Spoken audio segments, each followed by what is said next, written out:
Tim, should we tell the listeners how to join the Golfweek Amateur Tour? Yes, of course. We should probably do it now before we forget, though. I agree. It's simple. All you need to do is go to amateurgolftour.net, click the Join the Tour button, and pay your local tour's membership. Thanks, Chris.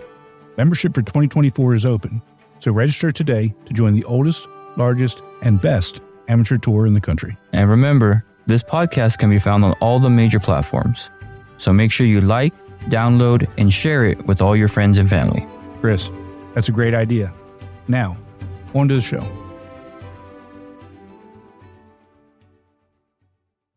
Welcome back, Chris. I know it's still 2023, but welcome to the 2024 Golfweek Amateur Tour and Senior Amateur Tour season. Yeah, one down, another one to go. Can't wait to get it started. The 30th year of the Golfweek Amateur Tour, and we've got lots of announcements from you and me that we're going to be doing this year. We'll probably break those out over this episode and the next couple as we start ironing some things out. So why don't we go ahead and get it started? Yeah, let's start.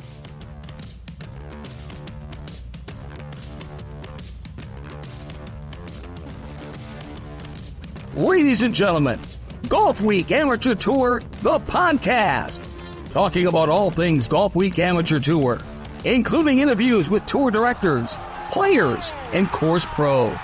Now, here are your hosts, Atlanta Tour Director Tim Newman and El Paso Las Cruces Director Chris Rocha.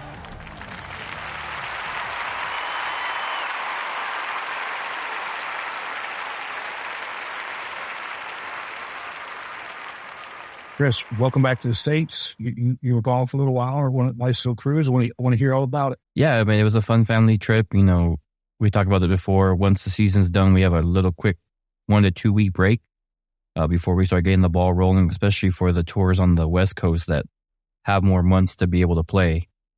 So took the family on a cruise to Mexico, had a great time, got home and got a little sick. I don't know if it was from the hot weather down there and then the cold weather over here in the States, but well, hold on. I don't hear about. Been an interesting 2 weeks. I don't hear about any cold weather from you in Texas. When I hear you belly aching all year long about how hot it is, I don't want to hear that it's 70 degrees and it's cold. No, we're in El Paso. We're in the 40s, which is crazy. I'll tell you, winter last 2 months, but I've told you I hate the cold, so it doesn't sit with me. But finally got back on my feet and starting to get the season rolling. So can't wait to have some announcements from my tour coming up next couple weeks and get started in January. Well, good. I'm actually up in Pennsylvania seeing the grandkids. We were texting back and forth today, and it's about 40 degrees here. Yeah, it's too cold for me too. So I'm only giving you a hard time because you complain that it's too hot all the time. 40. Well, yeah, 40 degrees is too cold for me. I prefer mid to high 70s to what's that, everybody? To the degree starting with an 80. If it has a 9 in it or above, it's too hot. I'll be a little princess about that. That's all right. That's all right. But yeah, I think everybody wants it in the 70s and 80s all the time, and that won't be perfect. Right. But I think our next guest that we're gonna have can complain all he wants about the weather because he has to deal with it all the time. Yeah. Well, let's find a good segue. As we head into, this is our second year with the podcast, second full year with the podcast, but this is Golfweek's 30th year. So, there's a lot of big things going on. And, this year is going to be a little bit different because, the last couple of years we've had a bunch of new tour directors. While, with people, we're stepping down for various reasons or adding new tours. This is the first year I'd like to think of we're not adding new tours. And we only have, I don't know if you know this, but we only have 3 new tour directors across the country. Yeah, I mean, that's I don't know if it's good or bad news, but it's great to have some new faces to get to talk to, kind of, as a family of tour directors, kind of guide them through their first seasons and be a support to them like everyone else has been to us, when we first started and had to learn the tricks of the trade. I know me for sure with Gabe from Arizona, and then me being able to do it with Gina, help Gina out in Louisiana and things like that. So it's a full circle to kind of see. It's nice to see, but can't wait to meet all these new directors. Well, I actually think it's a great thing. What we only had 3 new tour directors. We probably have the best tour directors in the country. Well, maybe I'm biased. Obviously there are the tours out there, and they do what they do. But we have a very specialized niche, and I do think that you have the best tour. And I think that kind of shows where we only have 3 new ones this year, and one of the new tour directors is a essentially kind of a new tour, and that they were on last year, but Sean Redmond, that we talked about in the last episode. One is Milwaukee, and that's Edmund Rose, who we had on a couple of episodes ago. And this one is the Las Vegas tour. It's an established tour. Last year, the tour director had some health problems and had to step away, but we should be back invited never this year with the new tour director. Go ahead and welcome in Kevin Durant from Las Vegas. This is Kevin Durant from Las Vegas. This is not Kevin Durant from the Phoenix Suns. No, sir. You'll be disappointed when I stand up. I'm a foot shorter. Well, Kevin, welcome, buddy. It's great to have you on the show. It's great to have you part of the team. Man, I am super excited, and you said it best. The tour directors make or break your organization. So I'm glad to be back with Golfweek, and glad that I can have an opportunity to try to make it better and learn from the best. Yeah, me and Kevin were talking before we went on air, and I was telling him Vegas is such a big golf market, so it was good to see that we're gonna have a Vegas tour popping over there. I know I've enjoyed going out to play some events out there, and I know my wife's enjoyed coming with me just to see the city. It's good to have that market back on our tour. So welcome. Thank you. You're absolutely right. Last year I spent the better part of the year going back between California and did one Arizona tour because we didn't have anything up here. So when this opportunity came about, it's like, the weather's great here. I know you like your 75. I love 75, but I don't mind playing in 100 degrees because the ball travels a little farther, makes me feel like I can hit it tour distance. Well, Chris, this is the first episode of the new year, and what we're trying not to do is pick on Chris all year long. Chris, sometimes you just make it so easy, but hey, you know what? I'll take it. It's fine. Somebody has to do it. On every podcast you hear, somebody has to be the punching bag, and I'll take it. Okay, why don't you tell us a little bit about yourself so that everybody can get to know you a little bit? Okay, it's a strange background. I played baseball in college at St. Joe's University, and after that, today actually I'm celebrating my 20-year anniversary of owning a martial arts school. So I have 2 schools in Las Vegas that I own and still train. I'm a 7th degree black belt, and my family's totally involved in it, and caught the golf bug about 10 years ago and been hooked ever since. Number one, that's amazing. So what it's like, being a business owner, being in business for 20 years. That takes a lot of work, a lot of dedication, and you have to have a good product that your customers want. And yes, absolutely. And obviously you have to take care of them. Otherwise you won't be around for as long as you have. So, boy, congratulations for being around that long and having that anniversary. Thank you. How has, I don't know much about martial arts. I do know that 7th degree black belt is somebody that, I want to be walking next to you all the time in case something ever happens. But how does martial arts help you or help anybody in terms of their golf game? They tie perfectly. Sometimes I have to catch myself being a hypocrite on the golf course because you have that open space. It's like being in the woods. Can anyone hear the tree fall in the woods if nobody's there, right? When you're on the golf course, it takes that same focus, that same dedication to one move at a time, one strike at a time, looking for that one opportunity. And when you see it, you take it. Golf is no different. You can hit a 275, 300-yard drive and spend the next 5 shots hitting it 70 yards if you're not focused. So that temperament, the balance, having a strong core is all tied together.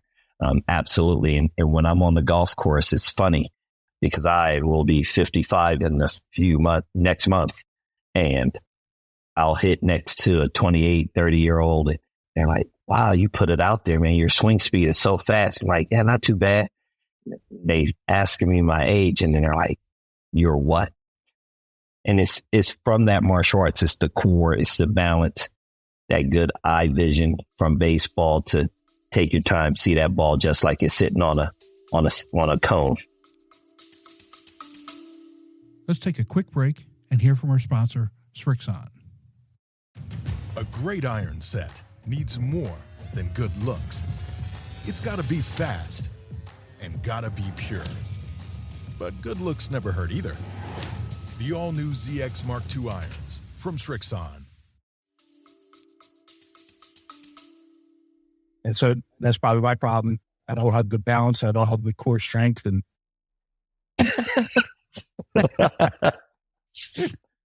so I know I got to work on as well as many other things. So you've been with Golfweek for 3 years now. What kind of drew you to the tour to begin with? So I was actually with Golfweek in California when I lived in California before I moved here 6 years ago. Then when I moved out here, I jumped on with Golfweek, and a different tour opened up, and I tried that out for a little bit. And I'm glad I did, because, sometimes you don't appreciate home until you leave, right? And when I left, things weren't run the same. It didn't have the same feel. And when I went back a few years ago to Golfweek, it just fit. Like, I felt like I was home. The players were nicer. The tour director was accommodating. It just felt right. Even from the little things that as a customer we think about, right? Oh, that person's sandbagging. What are they going to do about it? Well, Golfweek, they do something about it. They will move you. And I appreciate that. So it's been great to be back with Golfweek.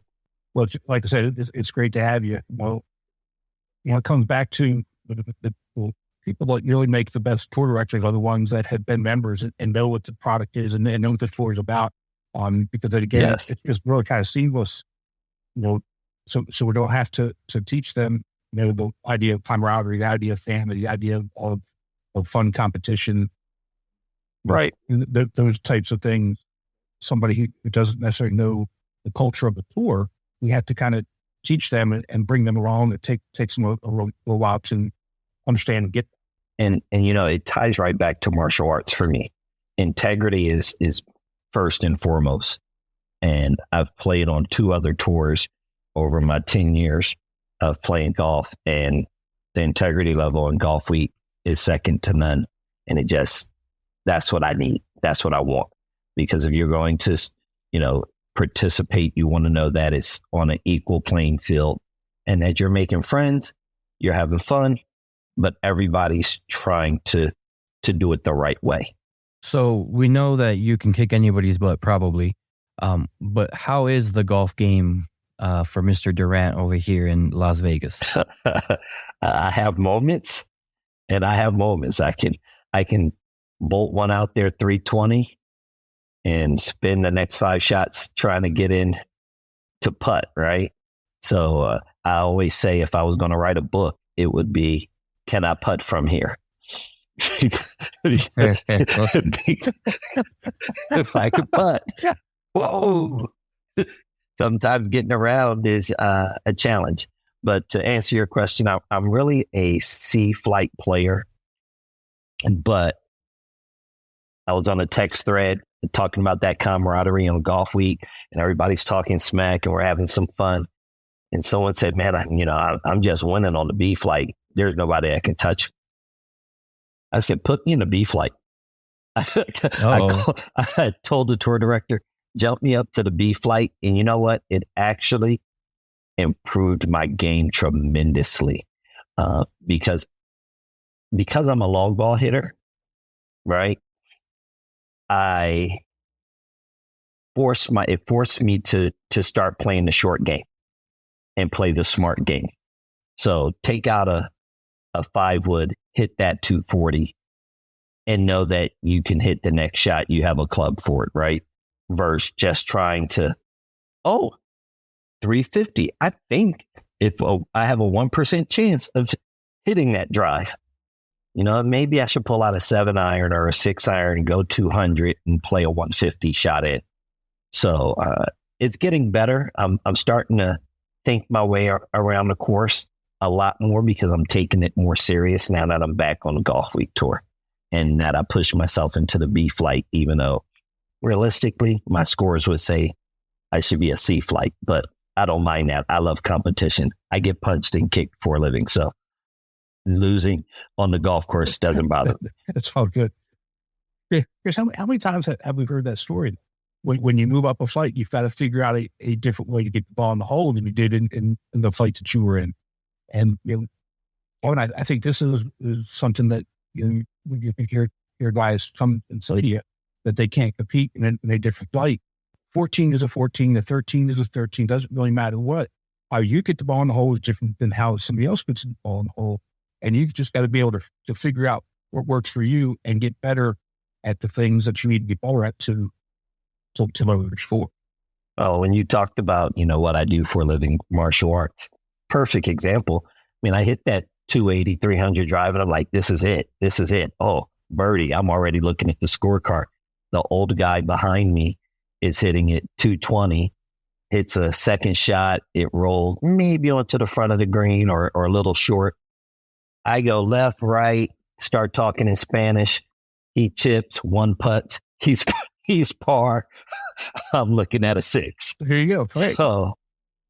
So definitely learning how to improve my game. So I've watched my handicap drop drastically because I think that switch forced my hand to say, okay, I don't like being embarrassed and I'm definitely competitive. So I had to put that driver down sometimes and learn how to play smarter. That's good to hear. So what kind of is driving you to become a tour leader? It's one of those things, like I said, playing in that other tour, I saw things that I didn't necessarily like, right? And, if all three of us get to know each other, we're sitting, drinking our favorite beverage. Sometimes we sit there and complain, right? Oh, they should do this and they should do that. Well, it's a lot different when you're writing the check, right? I always like to say, you can take my job at the karate school. You just got to write a big check and then deal with customers and make sure you know everything you know. Same thing here. I want to help. I want to produce the best product. I love what Golfweek does.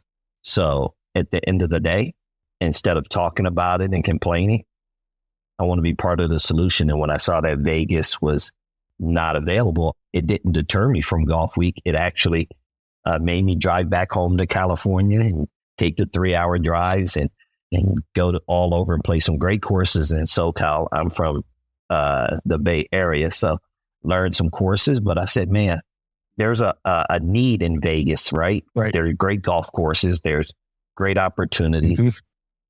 Who's going to step up and bring it back?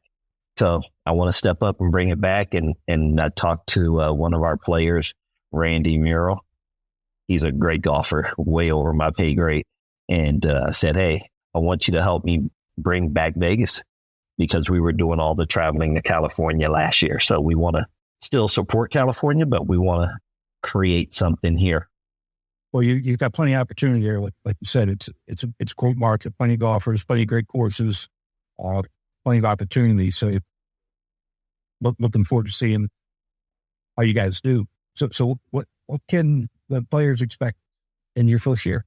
Right off the bat, transparency. I think the biggest thing that you can have when you start a group and you're in an organization is transparency. So I want them to know everything. I don't want them to feel like they don't have those answers, which create that Pandora's box, right? The more you let somebody think about it, right? The worse it is. Hey, we got to talk tonight. And you go, for 4 hours, you're thinking, what did I do? Did I do this, that, or another? I just want to be transparent and let them know, yes, we can play anywhere you want. I'll go find it and hunt it down. But I'm also going to tell you what the price is and what the cost of that course is going to be to play in a tournament setting versus you going to play it with your friends. And I think that brings a lot to the table for the golfers to know, okay, he's not trying to rake us over the coals on pricing. I looked at the current other tours pricing. The way I have it set up, we're like $40 to $60 less for each tournament because I'm not trying to gouge anybody. I'm not trying to set up my Bahamas vacation off of this. I want people to enjoy golf in a tournament setting. Yeah, that's good to hear, especially if you're playing the same courses relatively the same time of year and players, especially the way the economy is right now, they're going to look at it and they're going to do a side-by-side comparison. Golfweek is this is that, and it likes that. And I'm getting, and this is Tim talking here, a better product, a better service for less money. I was floored when I started looking at the pricing. I said, all right, there must be something in the soup I'm missing, salt, some pepper, something's missing. Right. And really it's just trying to create a margin that's, in my opinion, can be excessive when you're talking about, I can play the course for $100 and now you're charging me $300 to play that course. What am I getting from it? If the awards are basically the same, the payouts are close or to the same, then where's the difference lie? Right. And so for me, this isn't something I'm trying to get rich off of. Well, if you're trying to get rich off of this, you're in the wrong. Right. You're in the wrong. Wrong business. This is about my love for golf, right? And getting to meet people all over. I've been playing for 10 years, so this is 6 years now in Vegas. I'm still meeting people. I'm still getting to know people here. So what a great opportunity to put myself with other like-minded people who love the game and want to play. By the way, I want to walk away with the trophy or talk a little smack or whatever and have some fun. Right. With some skin money. Exactly. Exactly. Something has to replace that 6 I got on that hole that I was only 70 yards away from. Right. So do you have your schedule built? Yes, I am still finishing it out. I have one more thing to set up, but yes, we start off at Aliante in January, and then we have the next day we have the icebreaker at Paiute, so that's going to be a lot of fun from headquarters. Then I have Chimera, I have Angel Park, Prim, I have Boulder Creek, Bears Best, Valley High, and Arroyo. So I have a lot of good courses to play. I've been out there and I've played a few of them. I really like the Prim courses, a little bit further from the city out there in the desert. But I think they've got 2 really good courses down there. I don't think it gets the love that both stages hold. Yes. And, we're going to play Highland Falls and Palm Valley. So we have a lot of nice courses out here, all structured differently. Some that are 100% desert to those that are tree line that will make me feel like I'm back in California. Didn't know how much I like oxygen until I started golfing and my ball would find those trees. There you go.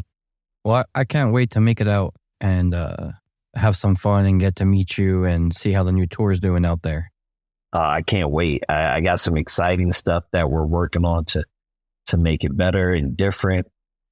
So really, really just super excited about it and super excited about being on your podcast and just everybody that I've met and encountered at Golfweek. It's been the same vibe. It really has. And that I want to continue that legacy. I'm sure you will. I mean, this just this little brief interaction here, you're going to fit in great with the rest of the team. I really appreciate you taking some time and talking with us, and looking forward to seeing what you guys get done in Los Angeles this year. Thank you so much for having me, and I'm looking forward to meeting everybody. So I can't wait to meet you guys. All good. Thanks a lot. Take care. We'll talk to you soon. All right. Take care. Chris, we've got a celebrity, a new tour director celebrity in Kevin Durant, from the Vegas tour, and he is really excited to get started. I think it's great, the idea that he's run, martial arts studios for 20 years, and how he can really relate, the sport and the discipline of martial arts over to golf. So I think he's going to do a great job. Oh yeah, definitely. I won't ever want to pick a fight with him. That's for sure. But it's good to see that he picked up, the Vegas tour, and we're able to get that one going again. And I'm pretty sure we're going to be talking about him a lot at the directors meeting. Yeah, I hope so. And like we started the show off with, there's only 3 new tour directors this year, which again, I think is great. Kevin Durant's one, and we talked to Ed Monroe a few weeks ago, a few episodes back, and he's taken over Milwaukee. But the third new tour director is Sean Redmond from the Richmond tour, and he's been around for a long time. Can't wait to hear what he's got to say. So let's go ahead and welcome in Sean from Richmond. Sean, welcome to the show, bud. Hey, how y'all doing today, guys? Doing great. So glad that you could take some time with us today. It's I know everybody's busy, especially this time of year, right after Thanksgiving, right before Christmas. Everybody's trying to get everything done, get schedules done, all those types of things. So I appreciate your time. Yes, sir. Yes, sir. We are in the process of building this Richmond thing and meeting with a lot of new golf courses. We've got some of the good staples from the Richmond tour that we had last year that are going to be back again this year. But yeah, working on numbers, visiting driving ranges, trying to get the name out there. There's a lot of good golfers in the 804 Richmond area. Yeah, there are. So you've been around, the Golfweek tour for forever, as long as I've been around. So 2008, 2009, that sort of time frame. Why don't you give us a little bit of history of, the Richmond tour and you and your involvement in the tour overall? Yeah.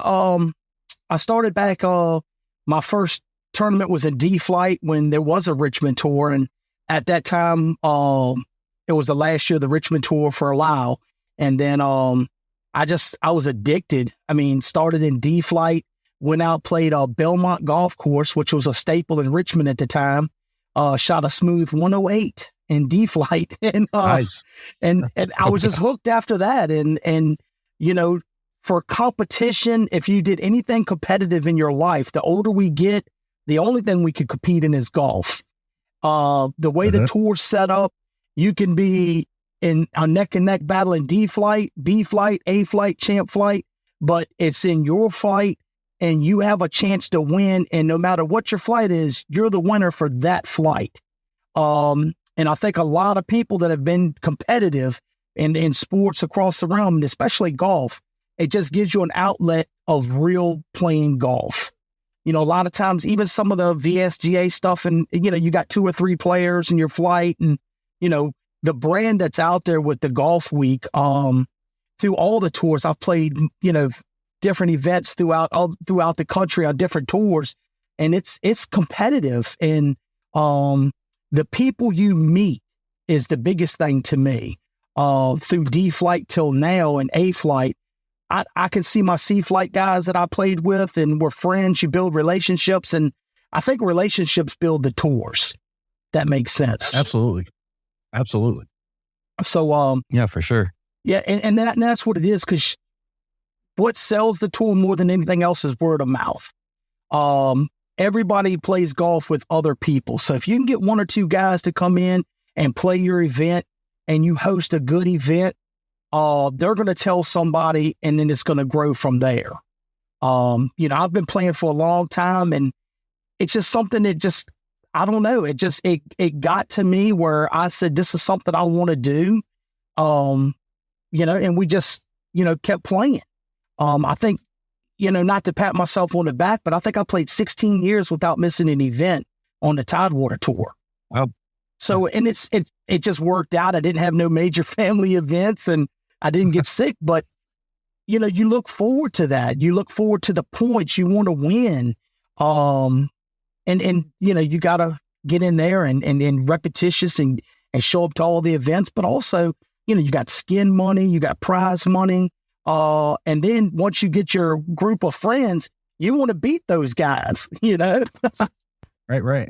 Yeah. And you especially, not only do you want to take the trophy home, but you want to take that skin money home and, you know, kind of flap it on your hand in front of them as you get in the car. We'll see you next week. Yeah, that's it. And a lot of people don't know how awesome these tours are.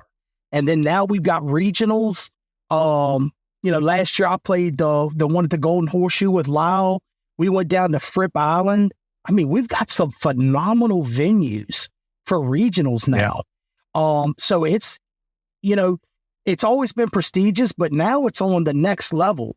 We're going to places and venues, you know, that a lot of people don't get to play on a day-to-day basis, that you go down there and play a 2-day and you've done something. Right. You know, I'm glad you brought up Fripp Island. You know, I've heard nothing but great things about that. And I'm so glad we're going back there this year. You know, I'm definitely trying to work my schedule around it because I definitely want to go play again. I can relate with you. You know, I started in D flight and Tim knows I've been working hard trying to get to B flight, which I had a successful year this year, but it is a matter of word of mouth and putting on a great event for your players, and then just seeing them invite people week after week and seeing those people become members. It's just it's a fun sight to see. And you're right, if we can provide the best experience for them, there's no reason they wouldn't come back. Let's take a quick break and hear from our sponsor, Srixon. ZX Mark II drivers are for major players, major winners, major power. All new ZX Mark II drivers, only from Srixon.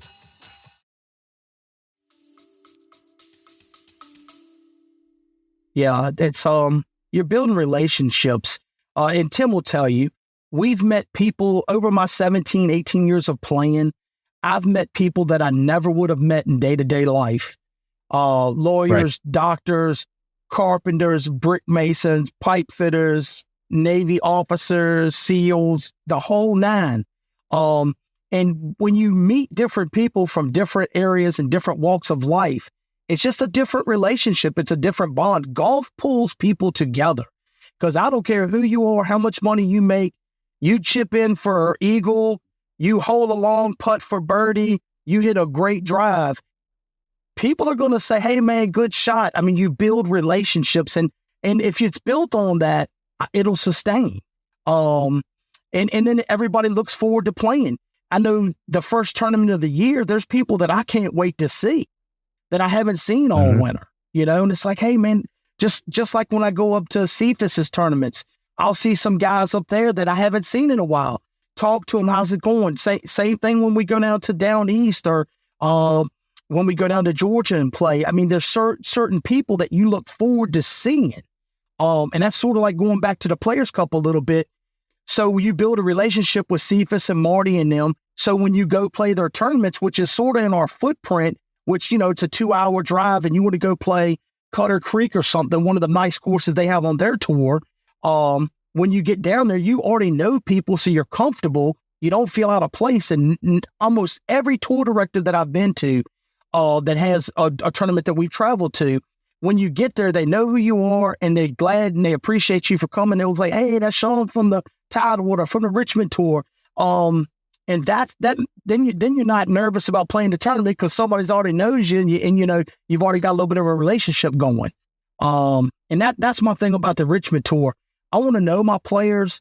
I want to get some feedback, but I want them to be comfortable to the point where they're going to tell all their buddies. Because on a Saturday or Sunday away from tour, nobody plays golf by themselves. They're always in a foursome somewhere. And if they could tell somebody, the guys from Richmond last year, I challenged them. So if everybody brings one more new person this year, we double in size. That's it. One person. Mm-hmm. It's so easy. And the tour will sell itself. You know, then we got nationals, you know, you're going into Hilton Head playing some of the best courses down there, and it's competition. You're not just playing regional, you're playing everybody and whatever your flight is across the country. So you might be the best sea fighter in the country. Let's go. Give it a shot, right? Yeah, that's it. So you bring up a couple of really good points. First, after national championship, I'm tired, and I need a break. It's not that I don't want to see the guys, but by this time of year, I'm ready. I'm missing them. Text them, say, looking forward to seeing you. Thanks for signing up. Don't forget, the first regionals, first weekend in January. I can't wait till we get together and have our first event, and it's the guys are doing it not only with me, but their playing partners and the other members. And that's what really drives it. Like you said, is those, the relationship. And I tell you, if you get a guest to come out and they just want to play as a guest, I guarantee you, if you show them a good time, they're going to be signed up halfway through the round. They don't care what they shoot. They're already having a good time. They're loving the competition. And by the time they come in, the credit card's out, book it. I'm paying for my membership. I'm paying for the next 3 rounds, and we'll see you next week. Very seldom has somebody come out and played on a tour that didn't play another event and join. It's very seldom. Exactly. It's our job as the tour directors to go out of our way and talk to them, make them feel welcome, make sure they're a part of what's going on, and then make sure you put them in a good group. Pace of play is something that everybody complains about, but pace of play is on the players. I'm just now becoming a tour director, but I know that if there's a hole open, we're behind. And I think that's the only complaint you get from some players that don't want to join a tour is pace of play. But pace of play is on the players. If you've got a slow golfer and we've got slow golfers, so if that guy's going to take 3 or 4 minutes to set up, shoot it, and then you have your club in hand, go ahead and hit. The other 3 guys play fast and you pick up the tempo. But other than slow play, that is the only negative thing I've heard across tours in the last year and a half. Yeah, and like you said, it is on the players, and we've got to police it. If you go up to a slow group, it's and you talk to them, it's nobody in that group is slow, but you're 2 holes behind. How is nobody in the group being slow if you're 2 holes behind? Or if you got a shotgun start and you've got 2 groups that finish 45 minutes after everybody else. Yeah, you got to be able to have those hard conversations are going to come up too. You're going to have them. So you have to, because it affects everybody, in the tournament, but it also affects the course. And if the course is saying, you guys are taking 5.5 hours, we can't have you back, and now you just lost the course. You probably lost a good course, or they're going to charge you extra the next year because you're taking too much time. Yeah, and that's another thing, because the courses, COVID was good for the golf courses, but bad for tournaments. So many people started playing golf; they didn't need us as much as they used to need us to come in and fill up a tee sheet and make it happen. So, but even with the courses, it's relationships. Last year I was able to work underneath Lyle, and there's courses that he's been to 15, 20 times, or 10 times, how many ever times it's been, but they know that he's going to run it and this is the way it is. So they respect that. And then it's that relationship is built. So now with the Richmond, I'm having to build those relationships, and it's taking a little bit of time because most golf courses on the weekends are booked up anyway. So we've got to, we've got to sell ourselves. We got to sell that we're developing golf. We're building their brand and ours. And if we work together, this will be a long-term relationship. And I found that's a little bit of a struggle, getting other golf courses to understand what we're doing and what we're trying to build. And that's why I'm going to put, fixing ball marks, raking bunkers. If we leave that course better than we found it, then they're going to definitely want us back. I think that's another thing that we need to take advantage of and say, hey, look, we're bringing real golfers that want to play good golf, but also want to respect your course. So Yeah, and they spend a lot of money. Yeah. They spend a lot of money at these courses too. Outside of the the greens fees and that sort of thing. They're going into restaurants and they're buying food and they're buying drinks and they're going to the pro shops, and almost everybody goes in the pro shop and buys something. Doesn't really matter what it is, whether it's a glove, whether it's a ball, whether it's a ball marker, a shirt, a hat, whatever. Almost everybody's buying something. And it's a lot of times it's when you go to a new course, it's just, take it, give us a chance, take a chance on us and let us prove to you how we can, run this tournament, run it well, and benefit you, of course, by generating a lot of revenue. Yeah. And I think once they see what product we bring to the course, it's going to build, because some of the courses that we've already played in Richmond are really ready to have us back and they want us to come back. So, we really got some good stuff working in Richmond. What courses you got this year? And, what are some of the big draws for your members? We've got Chesden Landing again, which is a really good course, semi-private, nice track, good greens. I think one of my better courses is going to be the Highlands, lightning fast greens, courses in great shape. It's probably going to be the premier course. And then we're going to do three, it'll be the Tidewater will come in and, Cephas's group is going to come in. It's going to be a combo, but that course is just always in great shape. And Troy, the pro out there, wants us out there. So, it makes a little bit of a difference when the course wants you there. And with 3 tours, there's going to be some big skin money, and it'll be a competitive round. Everybody's got good players and they all want to win. So when you get 3 different tours there, they're going to be coming. Absolutely. It's great that you can get those good courses and, get double shotguns, because you bring a lot of guys and the courses know that. So that's, like I told Steve Samardi last episode, those courses that you got, and for them to block off the day for you to get you double shotguns, that's a testament in how good the tour is and what they're actually bringing to these courses. So and then with Marty and Cephas and Lyle, all those guys are established guys and they've done what they say they're going to do. So you don't have, they've got a good name. So when you're already putting a good product out there and there's a familiarity with it, a lot of times it's not as hard, going in, fresh without having any relationships. So I think that makes a big difference too. Yeah, it does. Makes huge difference. So, and then you're always building the brand. You're always I'm really trying to get out to the driving ranges, which is going to be a focus for me through the winter, because a lot of people work on their game through the winter. But if they're at a driving range, they're trying to get better. So if they're trying to get better, then they want to play better golf.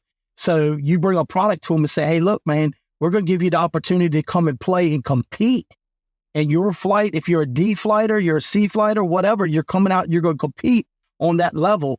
And I think that's going to be an avenue to really stir up some more participants in these tournaments and getting people to join the tour.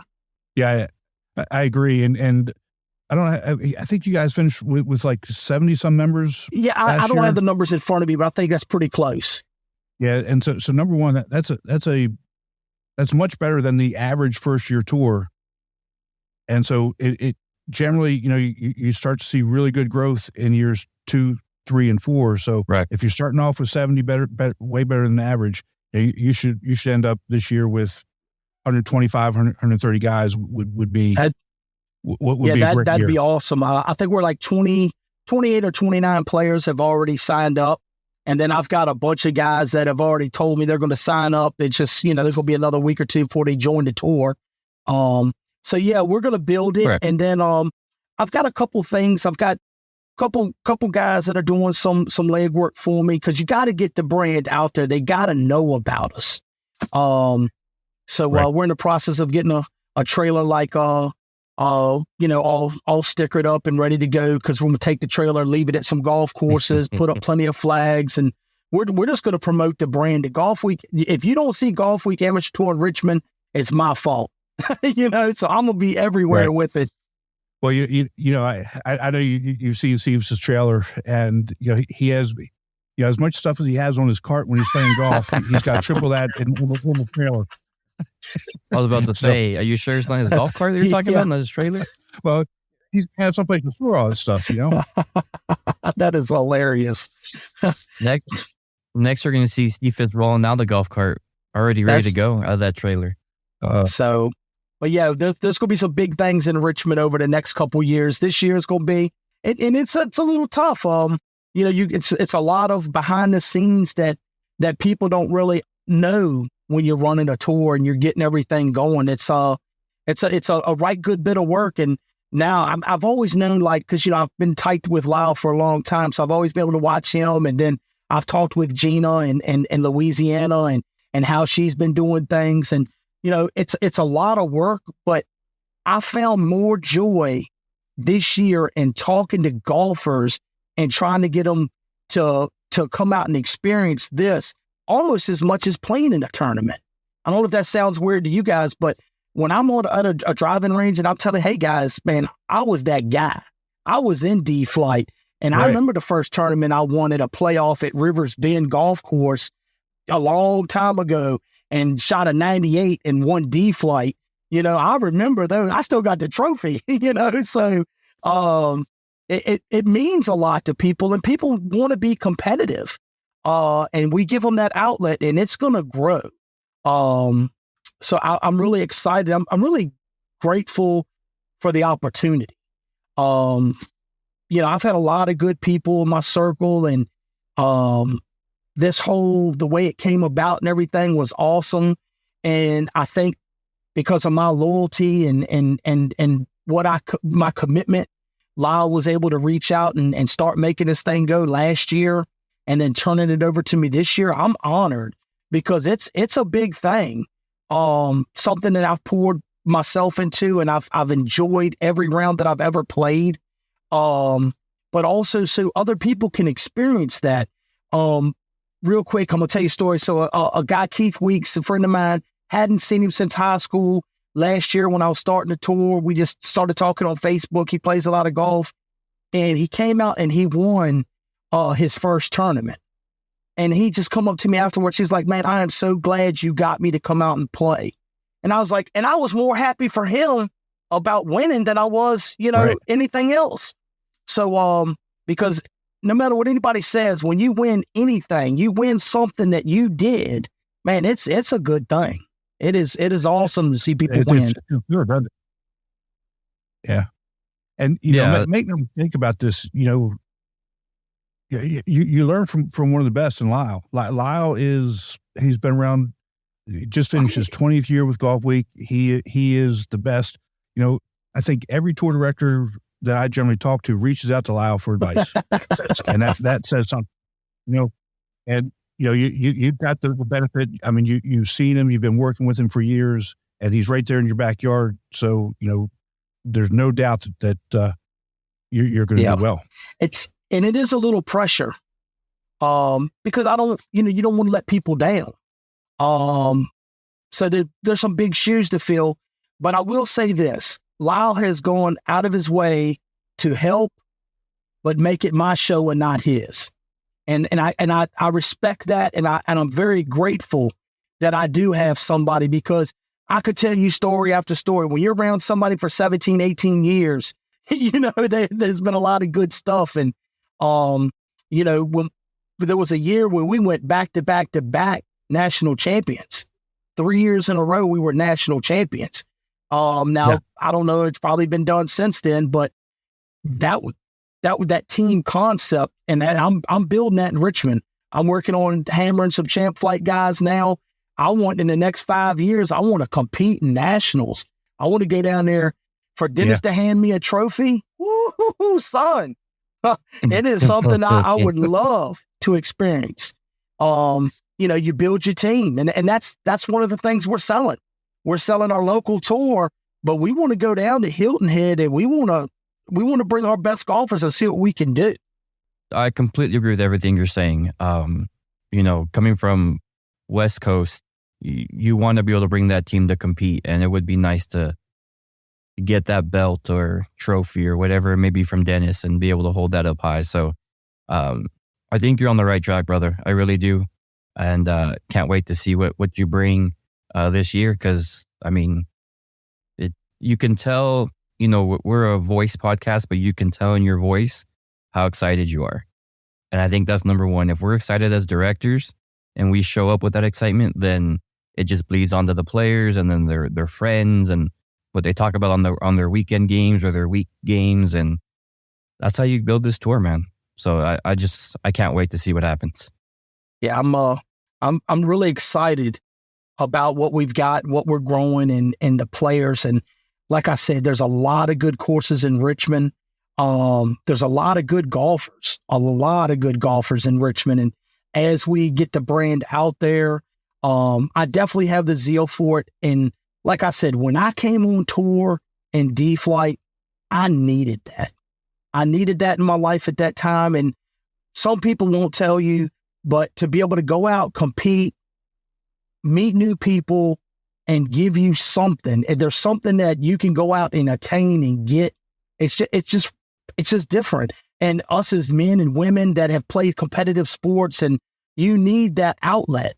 And this is a perfect opportunity. Look at how many professional football players, baseball players, what are they doing now when they retire? Playing golf. So there, it's there. So now we just tap into it and get these guys to come out and play. And, this thing is only getting big. I think between the Richmond and Tidewater and DC and North Carolina, there's a lot of good tours. And I think the next 2 years, we're going to see the most growth competitively in what we're building here. I think you're probably right. If it continues to go like it did, over, Thanksgiving weekend, had record numbers of members rejoin or join over Thanksgiving weekend than we've ever had. Record numbers across the country. So as long as that trend continues, I agree with you. Yeah, I think as the courses loosen up a little bit, I'm amazed at how many regionals are playing at high profile courses now. There's some really nice regionals that you go compete and go play Copperhead. You're playing some really nice courses that this brand, this Golfweek Amateur Tour, is going to be the one to get you out there. And not only you're playing it in a tournament. You go down there. Jason Hall won Copperhead a couple years ago down there in A-Flight. I mean, that's prestigious. You can hold that trophy up and say, hey, man, look what I did. I don't care who you are. If you go down there and win something like that, that's big time. Yeah, absolutely it is. At this stage, like you said, I don't care which regional if you go to. If you win a regional, you've done something.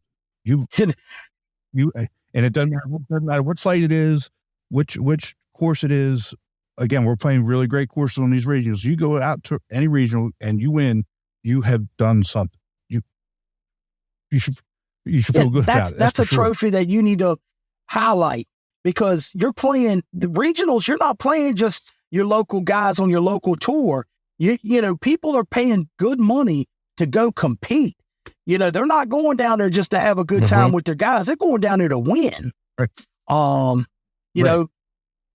And I would suggest that guys, go to these regionals and use that as practice for nationals, because that's really the next step. I mean, if you can go down and win a regional, again, I get it.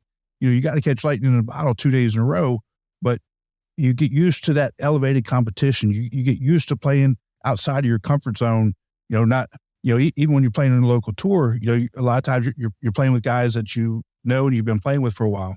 You go to a regional, you may be in a group with 3 other guys who you don't know, and that's a different level of pressure. Mm-hmm. So, Sean, thank you again. Thanks so much for spending some time with us. I really do appreciate it. I'm excited for you. I'm happy for you that you got this opportunity. I know you're going to do great, and I look forward to talking to you later on this year. Yes, sir, Tim. I appreciate it, and y'all have a good day, guys. And let's keep building this thing, and then hopefully maybe we'll have another one talking about the numbers in Richmond and tournaments and all of that a little bit later on in the season. I'm sure we will. I'm sure that we will. All right, guys. Y'all have a great day. All right. Take care. Thank you, buddy. Appreciate it. again, another good interview with a new tour director with Sean Redmond. Like I said, I've known Sean for a while. He's a fun guy. He's going to do really, really good things in Richmond. Yeah, like I said in the interview, you can just tell in his voice how excited he is to get started. I mean, you don't hear people talk about the work we do behind the scenes at the range and things like that. And he's ready to buckle up and get going. So can't wait to see what's going to happen from that tour. Yeah, and he sees a lot of this stuff again because not only with his friendship with Lyle, he's been with Lyle, like I said, for forever. But with Lyle kind of training him and getting him ready to go, he's being trained by one of the best. Definitely. I think I need to reach out to Lyle if these tours around him that he puts his hands in keep thriving. Maybe he can help us out here in the West Coast. Yeah, and like I said, I know so many tour directors that just reach out to him, just for some advice and ideas, and obviously, like I said, he's one of the best. Been around for 20 years. Has the biggest tours. Is always bringing guys to nationals. The Lava Cup. He was one of the impetus. One of the main movers in the Players Cup. He really loves the tour and will do pretty much whatever he has to grow it. So, Sean's in a good spot with him. Right next door. Yeah. He definitely is. And it's the 30th year of the Golfweek Amateur Tour, which is huge. I can't believe it's been that quickly. I remember when I got in, it was 25 years as my first official by myself tour director. So for you to say now it's 30, I can't believe it's gone that fast. Yeah, and not only has it gone by quick, I've been with Dennis 15 or 16 years myself. It's exploded, and just when we think that it's reached its peak, this year over Thanksgiving weekend we've had the most registrations over that time period than we've ever had. Yeah, it's been crazy to see these emails come through. I don't even have time right now to process how many emails I keep getting from Susan and Jennifer that it just shows that we need to get everything going as quickly as possible. Yeah. It's huge. I remember when I took over Atlanta, the year before I was there, I think there was only 50 members, and wow, we had more members join in over Thanksgiving weekend than we did an entire year. So I think we ended up with like 74 or 75 paid memberships just in Friday, Saturday, Sunday. Wow, it's crazy to even think of that. It is. And how about you? How'd you guys do? Like I said, it's been coming through. I haven't even had time to look at it, but I'm not really worried about it right now in December. Once I start doing my December giveaways that I do every year, dress up as the elf and do all of that on social media, that's when it starts to skyrocket because everybody wants to be a part of those free entries. Yeah, just make sure, again, when you start dressing up like an elf, just make sure that there are pictures and you don't delete it from Facebook. Oh, it's all over. If you're not following me and you want to see this, I suggest you follow. And for any of my guys that are listening, if you want any free entry fees, you better get your membership put in before we start those. I think it's December 14th when those things get started. 13th or 14th, one of those days. Yeah, so in about a week. Yeah, thanks. Thanks for the reminder. How's your schedule coming along? Schedule's coming along. I know, you and me are gonna announce some things later on in this episode, but it's been how do I say that, an interesting process this year because a lot of courses now in my area where we weren't getting affected with pricing, we're now getting affected with pricing. So trying to negotiate those things. The good thing is, we've been around for so long that They know us, and we've made that rapport with them. So we'll just see what happens. To trying to put out the best product for our guys at the best rate we can. And so with us in Atlanta, I've had one date that I was really hoping to get a course for, but they're doing aeration the week before, so we can't do that course. So that was going to be for a member guest.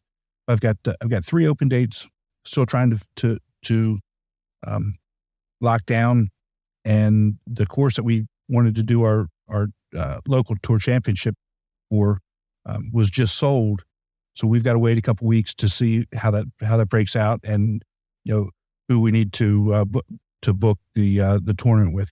We will probably still be there, but we just have to kind of wait and see how, like I said, how it plays out and who we're dealing with in terms of booking it. But schedule's almost done. Got a few new courses, and really looking forward to getting it started. Yeah, it's always nice to add a new course here and there. I know the guys look forward to those. Yeah. So trying to do that as well. With me being a 2-city tour within 45 minutes of each other, I'm going to try something a little different for our tour final and see if it pays off or not. It's kind of one of those little gamble things. But I mean, in the past, we've done our tour day final either in one city or the other. And I feel like it gives an advantage to people that live in that city and a disadvantage to the people that don't live in that city. Does that make sense? Yes. Yeah. Yeah. So this year I'm going to have day 1 in one city and then day 2 in the other city, and kind of see how that takes. See if people like that, or if they don't, we'll find out at the end of the year.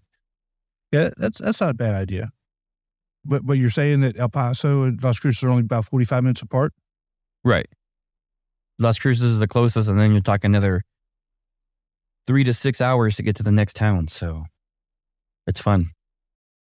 Well, I'm sure that you're going to have some good courses there, and it's going to be great. So, but let's talk about some of the things that we're looking forward to for the 2024 season. Again, being the 30th year of the tour, I think there's some big things. And first, let's look at the regionals. I think last year we had 12 or 13 regionals. This year, I think we're at 18. Is that what it is? Yeah, it's 12, 18 regionals this year. 18. Yeah, 18 regionals, which is huge. And they're all at really good locations. And, you and I will actually be at some of these broadcasting live. Yes, that's going to be something new this year. And it's going to be exciting to do. I know when we broadcast live at Nationals, everybody loved it. And especially at the welcome party, from, I don't even know how old the kids were, all the way up to some of our older members just wanting to get on and talk to us. Or the interviews that I did after each round and with the champions was something that people look forward to. And I think it brought the excitement to the tour. And now being able to go to a couple of regionals is going to be fun for these regionals to have us out there, but also the players to be able to take pictures, and we can sign autographs and do all that fun stuff. Yeah. Everybody's going to want my autographs. It's going to be great. Start practicing. So, well, now that my kids are older, when they were younger and in school, and we have to go to parent-teacher conference, it always talked about, their handwriting and how bad it was, and everybody would look at me like it's my fault. Because my handwriting is absolutely atrocious. It's atrocious. So generally, if I'm writing something down, I got to type it out, even for me to be able to read it. So, I can't imagine somebody, number one, wanting my autograph.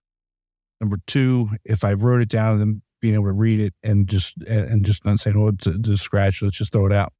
So, we'll get you a stamp, fun. And you can just stamp. For sure. Say again.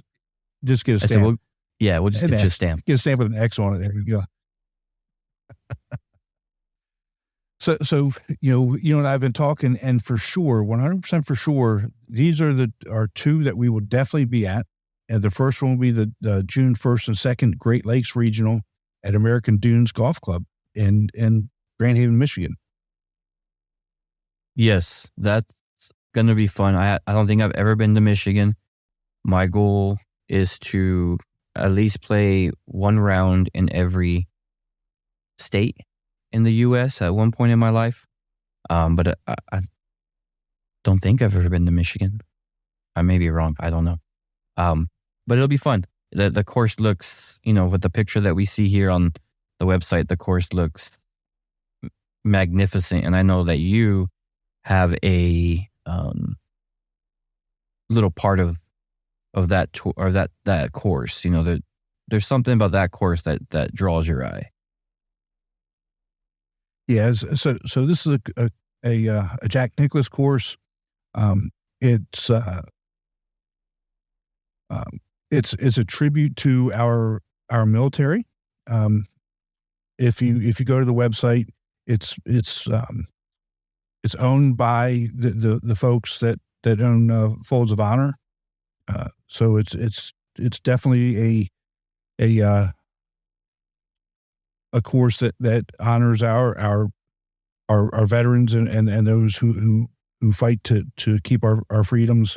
When you open up the website, it's listed as golf's most heroic round. So I encourage everybody to sign up quickly for this, because I know this one's going to sell out. It's the weekend after Memorial Day, and so I'm really looking forward to getting up there and seeing the course and interacting with our members that are playing, and see some of the history that is enshrined there at the course. Yeah, I mean, because I am an active players member director, I might have to play these two regionals and do some on-course live action segments for our podcasts. People can't see me, but I'm throwing my hands up like, oh shucks, type of thing. Yeah, so it's tough work, but I think you're gonna have to do it. Yeah, it's tough. It really is. But oh shucks. And so the next one that we're definitely going to be at is the weekend after that. It's the June 8th and 9th, the Cajun Classic at the Tamaka Trails in Louisiana. Yes, the Louisiana tour, they've been doing great things. Gina and her husband, I mean, they're so much fun to hang out with. They're so much fun to be with. That's probably one of the ones that when we talked about this was circled. I really want to go that one, because I've been meaning to try to get out to their tour and just play a tournament for them and just have some fun with them. So that is one that I'm really looking forward to as well. Yeah, it's going to be great. Again, Gina's doing a phenomenal job for Louisiana North Tour, and it's great that she has a regional. And again, looking forward to getting out to Tamaka Trails and seeing that course and talking to the members and talking to the players and the winners of the regional. And like we talked about with Sean, if you go to a regional and you win a regional, you really accomplished something just because of the competition. Yes, I was so close a couple years back, so close to winning the TPC Scottsdale Regional.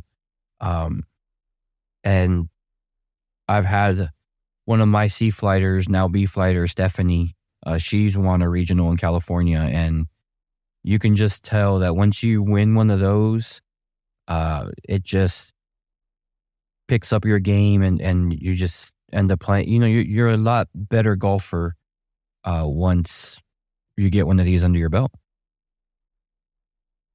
Yeah, absolutely. And we'll be at other regionals for sure. Just haven't really kind of locked down that schedule yet. We got the icebreakers coming up that I'll be in Hilton Head for those and interviewing winners and other players. And Chris, you'll be at the icebreaker in Vegas for sure, interviewing winners and players as well. we just really need to kind of lock our schedule in. But our plan is to get to a number of these all across the country, to get out and talk to members from all over, interview these winners, and really kind of help grow the tour. Yes, it's again. Oh shucks, I have to go to Vegas for work, but it's gonna be cool. When we talked about this, it's been maybe 6 months to a year in the works, and when we talked about this is something that we really wanted to do, and I think we blew it out of the water in nationals with the live broadcast that we were able to do, and being able to now take this to as many tours as we can is going to be something that's just going to take this podcast and the Golfweek Tour to another level. Yeah, and we'll kind of explain how this all kind of came together in our next episode, or next couple of episodes as time permits. We had kind of hoped to be able to share some information, but there was a snag in the schedule, so we'll kind of lay out how this all kind of came together and how this is happening and why it's happening. How we're going to be able to do this over the next couple episodes. But yes, it's fun. Looking forward to it, and can't wait to meet everybody. Yes, I mean, if you're going to that regional, you'll be able to find us. We'll be the big guys with the mics, but other than that, come say hi. I know, like I said earlier, Tim's excited. He's going to be practicing his signature for you guys, and he'll sign a golf ball or a scorecard or something for you. With my X stamp. Yes, with the stamp and the ink. But And at least you get something. You'll get something. And we've got one other nice surprise coming. It's going to be a contest. It's going to be a nationwide contest to win free entry into national championship. This all kind of came from after nationals last year, hanging out, talking, and kind of a funny little episode happened, which kind of is the genesis of this idea for the contest for the free entry. It literally just we'll jumped. Break out that and it literally jumped into our lap with how funny it was, and then just kind of I think somebody, not even you or me, somebody just mentioned it. That'd be a cool thing to do, and now we're gonna make it official. So it's gonna be fun. Yeah, well, this was Dennis's idea. Originally, it was Dennis's idea, and it's kind of changed a little bit, but that's okay. It's still gonna be fun. It's still gonna be a great time, and we'll lay out all the rules and how people can enter to do this. Hopefully next episode right before Christmas, and that way, if you need to buy somebody a Christmas present to get them an entry into this, you'll still have time to be able to do that. It's a perfect time to announce it and get the ball rolling on this. Exactly. So, that being said, registration is open now. If you're already a member, give somebody a membership. If you're not a member, ask somebody to buy you a membership, or you just do it yourself, because the 2024 season it's right around the corner. Yes, before we're going to be talking about the icebreakers and things like that. So, like Tim said, definitely make sure to get your memberships in quickly, because then things like prices will go up for those and other things that you don't want to happen. So yeah, definitely get those in as quickly as possible. Exactly. All right, my friend, it's good seeing you. Glad you're back from vacation and ready to get this thing started. Yes, sir. We'll talk to you soon. All right, talk to you soon. Take care, everybody. Bye-bye.